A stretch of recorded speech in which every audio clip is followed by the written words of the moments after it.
Hello everyone. In this video, I will show you how to fix the problem when your Steam client is not updating games. First, open the Steam app on your computer. In the top left corner, click on Steam, then click on Settings.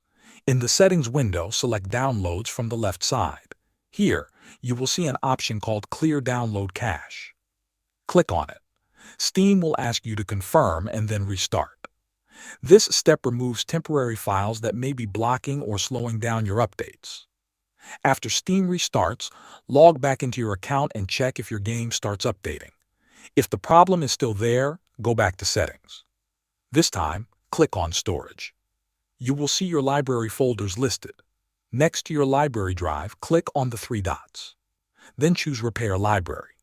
This will scan the folder and fix any file permission issues that may stop games from updating properly. Wait for the process to finish, then try updating your game again. If only one specific game is not updating, go to your library. Right-click on the game that has the problem and select Properties. Click on Installed Files on the left side. Then click on Verify Integrity of Game Files. Steam will check the game files and replace any missing or damaged files. Once the scan is complete, try updating the game again. These steps usually solve most Steam update problems. Thanks for watching.